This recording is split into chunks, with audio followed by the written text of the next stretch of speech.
maanta waxay mid xarunta xisbiga kulmiye madaxweyne hore Muuse Biixi Cabdi maxaa lagu heshiiyay haddaba Muuse iyo gudoomiyaha xisbiga kulmiye Maxamed Kaahin iyo ninka la yiraahdo Cabdicasiis Samaale iyo xogayaha xisbiga oo shirkaale wada galay maxay ku heshiiyeen maxaa la isla gartay waa qodobka kale waxa weeye arrintii aan xalay idin sheegay ee ahayd inuu Muuse halka imanayo lagana yaabo inuu dhibaato ka dhacdo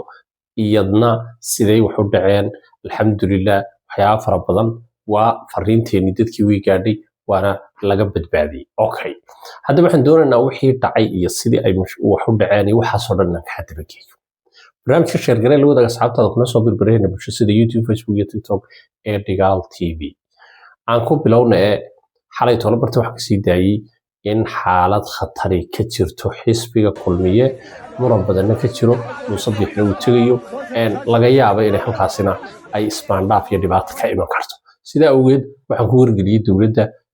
iyo odayaasha iyo cidii wax ka qaban kara saarinta in hawsha wax laga qabto okay waxa jira diyaar garow fara badan oo garabkii taabacsanaa Maxamed Kaahin iyo Soomaaliya halka ay ku diyaar garoobeen halka dhalinyaro kalena ay xalay toolay sabaabushay oo ay rabeen inay buuqa ridaan xisbiga xarunta xisbiga meeshii waxa ka dhacday adigu alxamdulillah Muuse Biixi Cabdi madaxweynaha hore Jamhuuriyadda Soomaaliland meeshii markuu tagay kumuu tagin inuu dhalinyaro iyo buuq iyo waxa si ka haysto wax badan buu baajiyay dhalinyaradii wuxuu ku guliyeen soo bixin iska jooga markii uu meesha tagay waxa la socday dhowr qof qolo waxay ahayd Bukhari iyo Booni iyo groupkii la socday arkaseen sida tooska u soo galay qolo kalena Maxamed Faarax ninkii la oran jiray ee isagu gudoomiyaha doonayay iyo group uu wato oo dumar iyo hawl iyo waxyaabaha la iyaguna meeshii yimid ciidanka booliska marka xoog kaga reebay Muuse intii la socotay bal sii daayay oo qirba halka ka dhacay taliyaha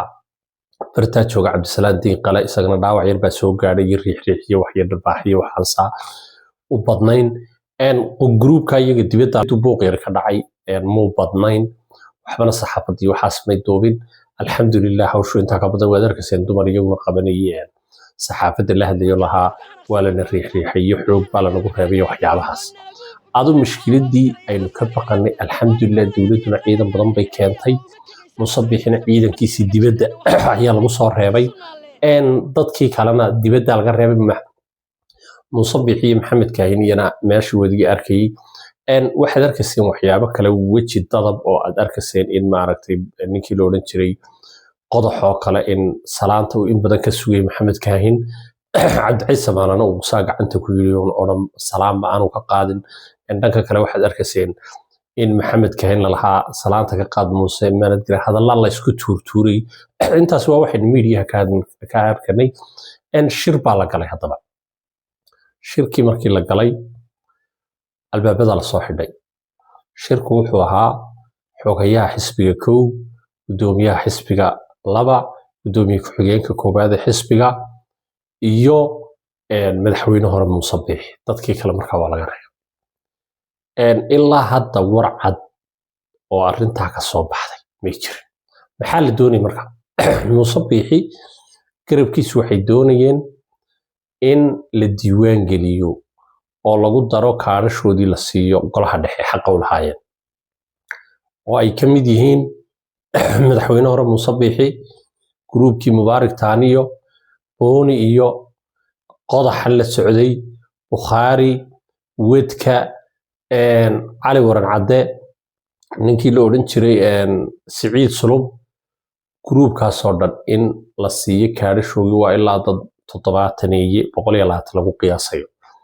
dad kale oo fara badan way isdiiwaan galiyeen oo garabka madaxweyne hore Muuse Biixi ay ka mid yihiin Saacin iyo dhalinyaro aad iska qaadatay iyo waxyaabahaas groupka markaa waa la soo buuxiyay boosaskoodii oo ready golihii dhexe imika waa la buuxiyay meel ka banaanaba diiwaan gelintii golaha dhexe way dhamaatay waxa soo haray waxa weeye kaarashii in la qaybiyo oo la qaato iyo shirkii la qabto halka markay marayso Muuse Biixi wuxuu yiri anigu waxaan rabaa oo meesha u yimid wuxuu yiri meesha waxa la isku yiri laba shaacin wax badan oo ogahayna ma raba inaan media ka sii daayo laakiin waxa uu doonayay oo meesha u yimid in garabkiisi ay qaataan kaarasha garabkii kalena waxay mar hore ku xidheen inay raaligelin bixiyaan welibana ninka la yidhaahdo wadka iyo ninka la yidhaahdo buuni iyo musabix khaasatan weliba wadka iyo buuni inay inta shir jaraa'id qabtaan ay yidhaahdaan waxaanu raaligelinaynaa gudoomiyaha xisbiga hogaanka xisbiga iyo xisbigeyganu ku gafnay wixii aan wadin qalad bay ahayd maxkamaddii qalad bay ahayd inay sidaa u garnaqsadaan dabadeedna markaasi raaligelintii ay yidhaahdaan waanu ogolnahay golaha dhexeeya wixii ka soo baxa iyo nidaamka loo wado taas horta waa qodob la doonayay qodobkaa way diideen gruubkani waxay leeyihiin annagu waxaan xaq u lahayn bay ahayd maxkamad baa inoo socotay dadku way isqabtaan iminkana golaha dhexanaanu ka qayb galno madaxweyne hore muuse biixi ha yimaado xisbiga isagu ha furo meeshii ha laysku yimaado hawshii sidaa loo qabto tartanka waxay noqotay shirweynaha aanu qaybteedii qaadanno shirweynuhuna sidaa lagu garab kalaa jira marka garab waxaa jira dhalinyaro iyagu doonaya inay kaax ku biiraan mubaarak taani ninka la yidhaha xoghayihii hore ee madaxweynihii hore ee jamhuuriyadda somalilan xoghayihiisiiba hogaaminayay waxaa kula socday ninkii cumar sayid iyo wasiir hore ahaan jirayoo markii dambe isagu iskii iskaga baxay oo kaax ku biiray iyo niman kale oo dhalinyaro qurba joog iyo dalka dad joogiyo waxaasu badan waxay doonayeen markaa in xaashe inay ku yidhaahdaan annagana sii gudoomiyaha xisbiga adiguna murashaxa qaado sidaan ku galno ina xaashina wuxuu taagnaa anigu maadaama xisbiga imkuu samaystay aynu samaysanno jeegaan cusub oo welibana habar jecliya sacad muuse ah halkaa aynu kasoo bilowno siday jeegaanta ku bilaabantay gudoomiyaha qaata xisbigana aan wada lahaana musabix wuxuu ku yidhi marka qolada isuga anaa hawsha dhammaynaya xisbiga sida iyagu miidiyaha kasii daayeen okay hawshii anaa gelaya xisbigeennii baynu habaynanaa suga musabixi hawshii bay ka sugayeen shirkii golaha dhexe ka wuu dhacay hawshii way ka dhammaatay wadani wuu dhacay weli kulmiyana kaadhashiina ma hayaan arrinna ma hayaan garabkaasina iyaguna waa garab kaloo sugaya su-aasha kale isweydiintani waxa weeye haddii markaa golaha dhexe aanu iman madaxweyne hore muuse biixi cabdi garabkana aanay kasoo qaybgelin golihii dhexe xisbiguna sidaa ku buuxsamo shirweynihii la ansixiyo xeerar cusub la dhammeeyo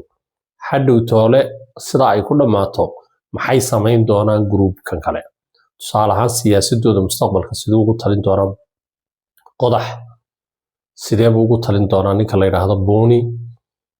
ma xisaabtay geli doonaan ma dowladdii ka mid noqon doonaan ma garab kaloo toosinay samaysan doonaan ma waxay samaysan doonaan kaahabay geli doonaan waa su-aal isweydiin leh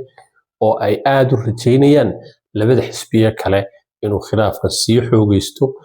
ilaa iyo marka sidaa loo kala jabo ay helaan iyaguna dee wixii halkaa iyagu saayida kulmiyana intaa wixii ka dambeeya inuu gudoomiyahana loo doorto Samaale murashax madaxweynena loo doorto Maxamed Kaahin ama wixii kale lagu heshiiyo kadibna sidaasi tusaale ahaan uu Subeer Awal nin ka tirsan uu gudoomiyaha xisbiga noqdo halkaasi markaa Subeer Awal ku daba fayli doonaan maal kala jabjabi doona waa su'aalo mustaqbalka la isweydiin karo dadka siyaasadda adroosana aanay weli fahmin wax dhici doona barnaamijka sheer gareey la wadaaga asxaabtada aad iyo aad baan ku salaamaya